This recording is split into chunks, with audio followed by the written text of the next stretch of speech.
Be me, Mia. Work in HR. Not some entry-level paper pusher. I'm in a position to actually make changes. For years, I've been watching the dynamics in this company. It's a tech firm, so it's pretty male-dominated, especially in the creative and development departments. And I've seen the same story play out a dozen times. A project kicks off with a lot of energy. Then the egos start clashing. Guys trying to one-up each other, turning meetings into verbal wrestling matches. You'd see the loud ones drowning out the quiet, brilliant ones. You'd see passive aggression over who gets credit for what. Projects would get delayed, not because the work was hard, but because of the friction between people. The constant low-level hum of male toxicity. It was like a tax on productivity, this need to always establish a pecking order. I was sick of it. I truly believed that most workplace conflict was a product of the patriarchal structures we're all forced to operate in. Men are socialized to be competitive, to dominate. Women are socialized to be collaborative. It seemed so obvious to me. If you could just remove that male ego from the equation, you could create a perfectly harmonious and efficient work environment. A big new design project was announced. High stakes. A complete rebranding for a major client. This was my chance. I spent a week putting together a proposal, a detailed, data-driven argument for an experimental team structure, an all-female design team. I called it the Synergy Initiative. The idea was to create a safe, collaborative space where creative ideas could flourish without being crushed by aggressive competition. I scheduled a meeting with my boss, the head of the department. He's a decent guy, but very old school. One of those pragmatists who only cares about the bottom line. I walked into his office, proposal in hand, ready for a fight. I laid it all out. The data on project delays, the anonymous feedback from exit interviews mentioning a boys' club atmosphere, the studies on collaborative work styles. He listened patiently, leaning back in his chair, fingers steepled. He didn't interrupt once. When I finished my grand speech, he just looked at me with a tired, skeptical expression. He wasn't angry. He was just amused, I think. He told me he didn't care about social experiments. His exact words were something like, "Mia, I don't care if the team is all women, all men, or a group of trained chimpanzees. All I care about is whether this project is delivered on time and exceeds the client's expectations." He said he had his doubts, that he believed putting any group of the same kind of people together was a recipe for creating blind spots. But then he shrugged. He said, "You're the HR expert. You're telling me this will eliminate drama and boost efficiency. Fine, you can have your team, but your neck is on the line. If this project fails, it's your failure, entirely." I was ecstatic. I didn't hear the warning, only the yes. I told him he wouldn't regret it, that this would be the most effective and cohesive team in the company's history. He just nodded slowly and said, "We'll see." So I got to work assembling my dream team. First was Michaela. She was a rising star in the design department. Ambitious, confident, a great speaker. The natural leader type. Exactly what we needed to interface with the client. Then there was Adriana. She was the opposite of Michaela. Incredibly quiet, almost painfully shy. But her portfolio was breathtaking. She was a pure talent, a design genius who just needed a safe space to thrive. I saw her as someone who was constantly overlooked in the male-dominated environment. Next, I picked Kaylani. She was the social glue. Super friendly, always knew what was going on in the office, great at networking. She'd be perfect for team morale. Finally, I added Soraya. She was younger, a bit inexperienced, but so eager and positive. She had a great attitude and was desperate to learn. I figured she'd be the perfect supportive team player. The five of us. Mia, Michaela, Adriana, Kailani, and Soraya. The perfect blend of leadership, talent, social skills, and positive energy. The first 2 weeks were pure bliss. It was everything I had imagined. We had a kickoff meeting, and instead of the usual posturing, we spent the first hour just talking. People shared their anxieties about the project, their hopes. It was vulnerable and supportive. Michaela was a fantastic leader, setting a positive tone and encouraging everyone. Our group chat was constantly buzzing with encouragement, positive emojis, and shared articles. We had team lunches where we didn't even talk about work. It felt less like a project team and more like a group of friends. We had a small initial task from the client, a preliminary mood board. The team tackled it with incredible energy. Ideas flowed freely. Nobody shot anyone else down. Adriana, who usually never spoke in large meetings, was sketching out concepts on the whiteboard, and everyone was listening intently. We delivered the mood board 2 days ahead of schedule. The client loved it. I felt so vindicated. I wrote a glowing email to my boss and the department heads, highlighting the early success and attributing it to our unique collaborative framework. I might have been a little smug about it. I honestly thought we had cracked the code. Then the real work began. The core design phase. The team had a major brainstorming session to decide on the central concept for the rebranding. It was a long meeting. Lots of ideas were thrown around. Towards the end, when everyone was getting tired, Adriana went up to the whiteboard. She quietly sketched out an idea. It wasn't flashy, but it was brilliant. It was one of those concepts that was so smart and simple, you couldn't believe nobody had thought of it before. It perfectly captured the client's brand identity while also being fresh and modern. The room went silent. Everyone knew that was it. That was the winning idea. Michaela was the first to speak. She praised Adriana, saying it was genius and that she was the creative heart of the team. Everyone else chimed in. Adriana just blushed and quietly sat down. I felt a surge of pride. This was my vision in action, a quiet talent being given the space to shine. A few days later, we had the big presentation with the department head and other stakeholders. Michaela was the designated presenter. She stood up at the front of the room, confident and polished, as always. She started the presentation, and she presented Adriana's idea as if it were her own. She didn't just present it, she owned it. She talked about her process for arriving at the concept, the late nights she spent refining it. She used the word I a lot. I decided to go in this direction because my vision for this was, towards the end, she made a small, throwaway comment. And of course, the whole team contributed with some great feedback to help me polish it. I was sitting at the back of the room, stunned. I looked over at Adriana. She was just staring at her notepad, her face completely blank. She didn't move a muscle. The department head loved the concept. He was full of praise for Michaela's leadership and creative vision. After the meeting, I felt weird. Part of me was telling me this was wrong, a blatant theft of credit. But another part of me was trying to rationalize it. Michaela was the leader. Maybe this was just how leadership worked. She was representing the team's work. Perhaps it was naive to expect a detailed breakdown of who did what in a high-level presentation. Strong women have to be assertive, right? Maybe this was just assertiveness. I decided not to say anything. I didn't want to rock the boat. The team was still in its early stages. I told myself it was a one-time thing. But something had shifted. The air in the room felt different. The constant, happy chatter in the group chat started to die down. It became more formal, just work-related announcements. Then the cliques started to form. It was subtle at first.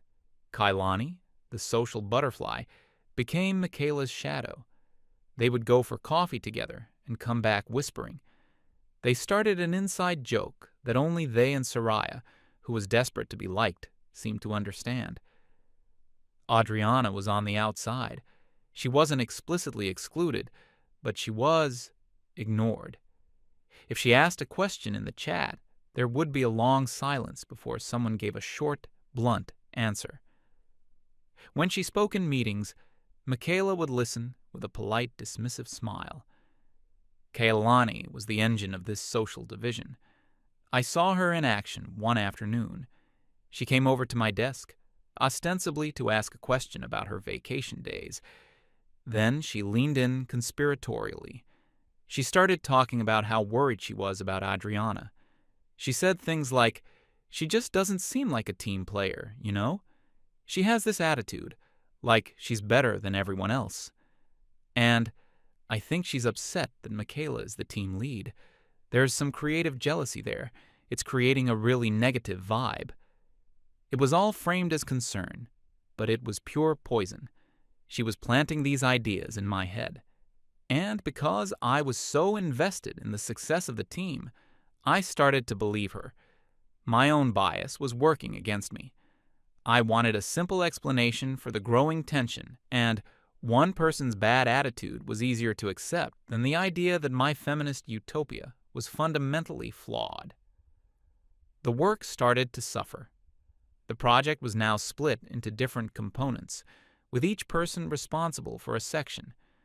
But all the sections had to integrate seamlessly with Adriana's core concept. This required constant communication and collaboration. But that collaboration wasn't happening. Adriana would finish a component and upload it to the shared server. A day later, the file would be gone. When she'd ask about it, Michaela would feign surprise. "Oh, that's so weird. I don't know what happened. Maybe you forgot to save it properly." It happened 3 times. Then there was the feedback. Instead of discussing things in person, Kailani and Michaela would leave anonymous, passive-aggressive comments on Adriana's mock-ups. Vague notes like, "This feels a bit uninspired," or "Not sure this aligns with the core vision." It was impossible to act on, designed only to undermine confidence. Soraya was caught in the middle. Michaela had taken her under her wing, but in a controlling way. She would give Soraya tasks that were way above her skill level, and then criticize her relentlessly when she struggled. I'd see Michaela standing over Soraya's desk, talking in a low, condescending tone, pointing at the screen. Soraya started looking stressed all the time. Her work was consistently late because she was so afraid of getting it wrong. Adriana tried to help her once. She saw Soraya struggling with a piece of software and quietly went over to offer some advice. Michaela saw this from across the room. She walked over and in a loud, cheerful voice said, "Thanks, Adriana, but we've got it handled. It's important for Soraya to learn on her own. We don't want to create a culture of dependency." It was a public humiliation. Adriana just retreated back to her desk and put her headphones on. The project was falling behind schedule. The atmosphere was thick with resentment. There was no open conflict, no shouting matches like the ones I'd seen between male colleagues. This was different. It was a quiet, suffocating toxicity. It was death by 1,000 paper cuts. I knew I had to do something. My entire professional credibility was on the line. I decided to use my HR skills. We needed a controlled intervention, a safe space for open dialogue. I booked a conference room for a mandatory team harmony session. I started the meeting with a speech about trust, vulnerability, and the importance of open communication. I said I wanted everyone to use "I feel" statements to express themselves without casting blame.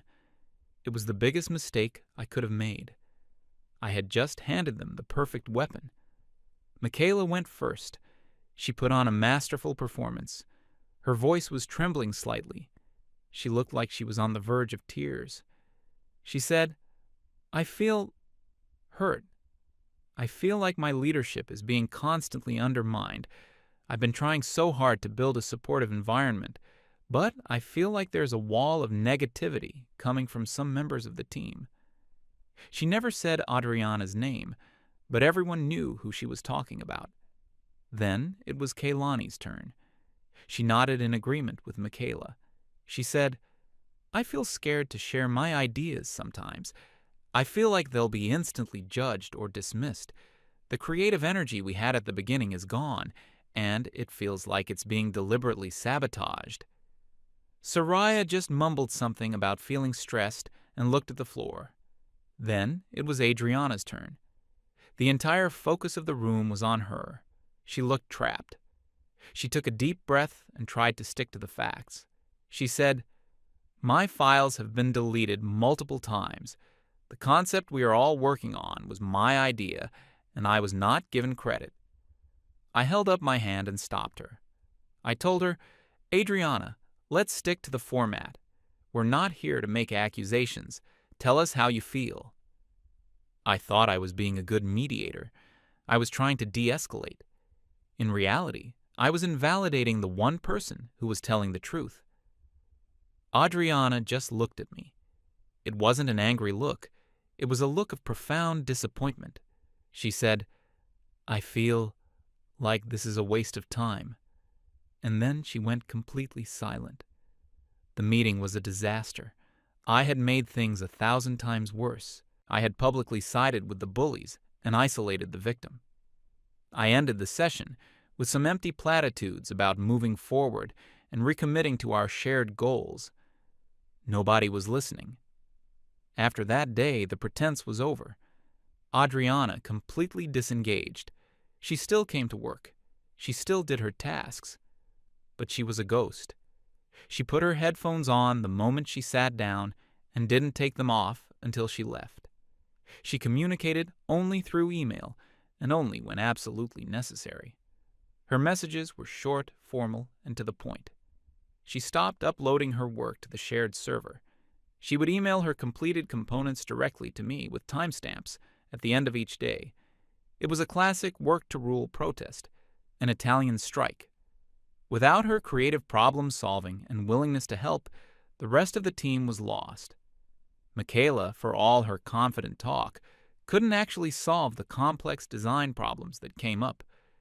Kailani was useless for anything other than gossip, and Soraya was too paralyzed by fear to be effective. The project ground to a halt. Deadlines were being missed. The client was starting to send concerned emails. I was in a state of constant low-grade panic. My perfect, harmonious team had become the most dysfunctional, toxic workplace I had ever witnessed, and I had no idea how to fix it. My boss started calling me into his office for progress reports. He never raised his voice. He just sat there, looking at me with that same tired, knowing expression from our first meeting. He'd ask me simple questions I couldn't answer. Why was this deliverable missed? Why is the client flagging inconsistencies in the design language? What is the current projection for the project timeline? I would babble about creative challenges and interpersonal dynamics we're working through. He knew I was lying, or at least he knew I was hiding the truth.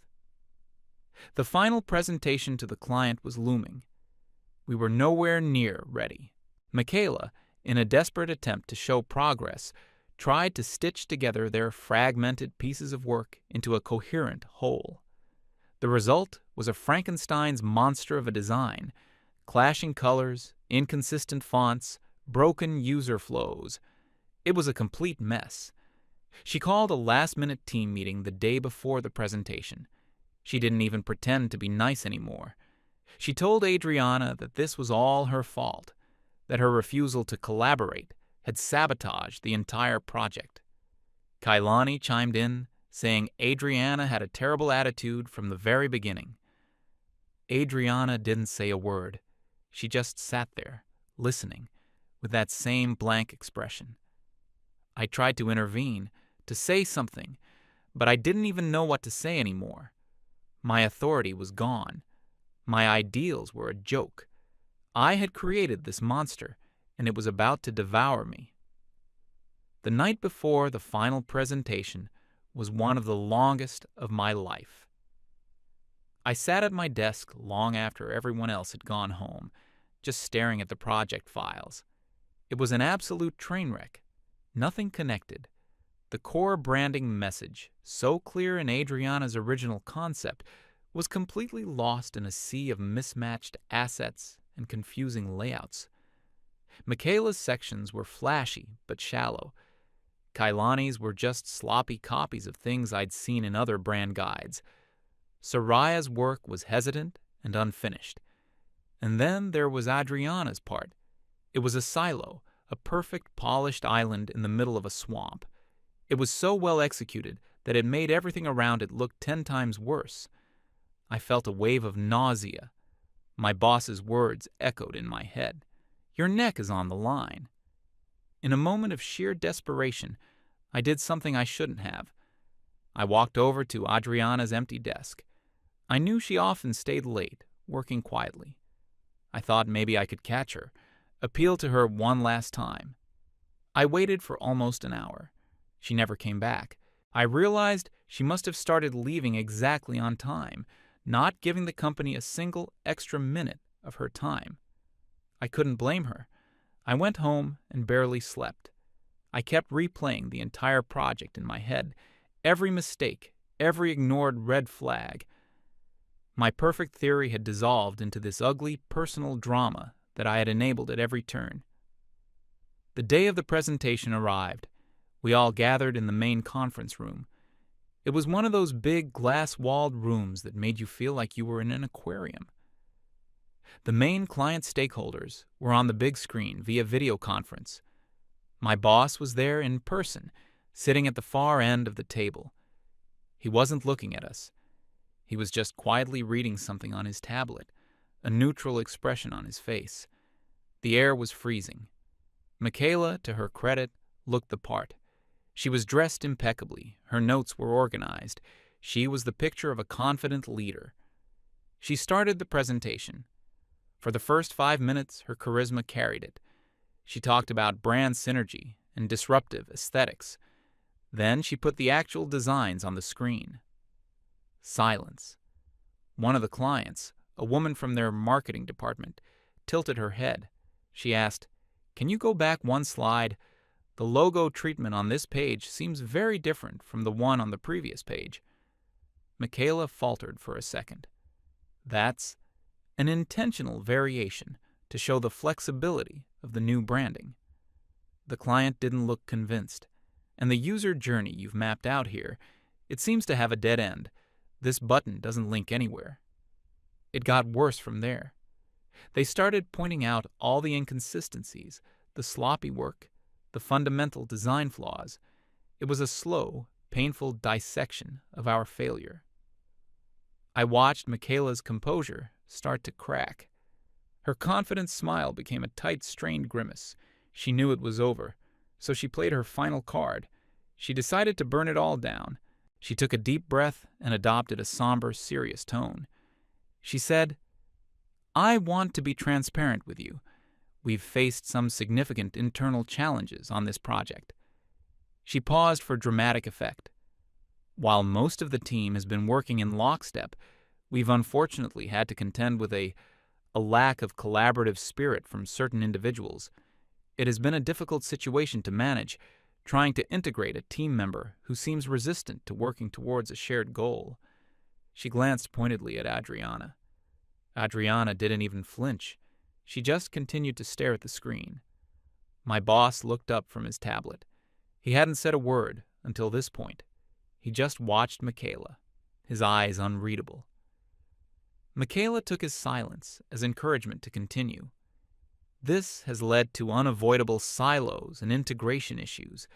We've done our best to salvage the situation, but the project has been a victim of internal sabotage." She actually used the word sabotage. The clients on the screen looked deeply uncomfortable. They were here for a design presentation, not a public HR complaint.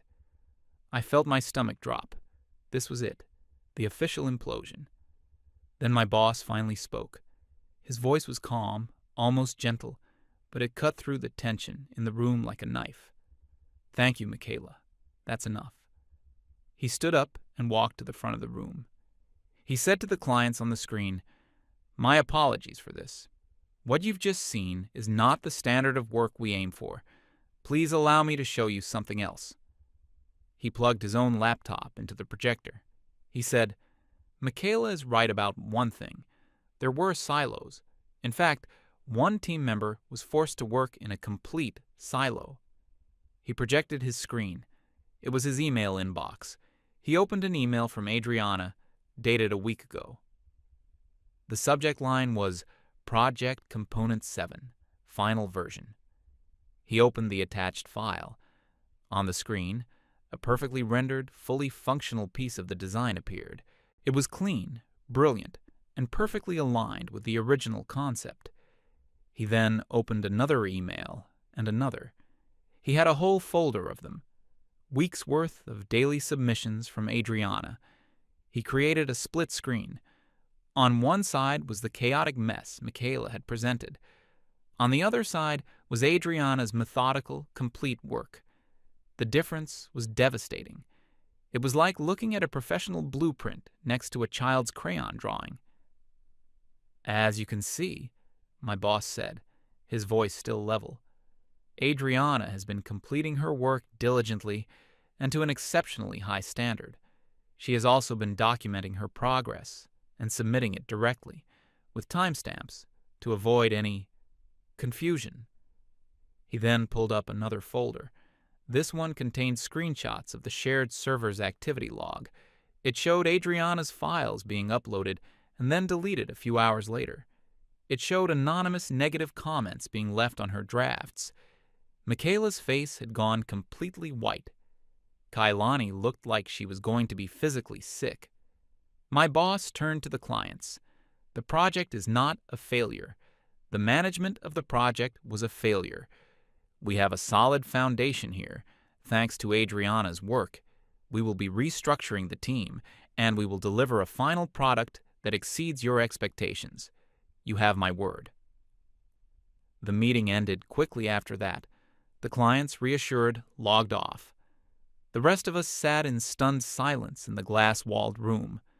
Michaela, Kailani, Soraya, and me, and Adriana, who was quietly packing her laptop into her bag.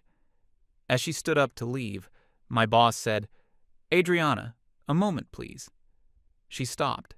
He said, "I'm putting you in charge of the new project team. You'll report directly to me. You have full authority to pick your own people from any department.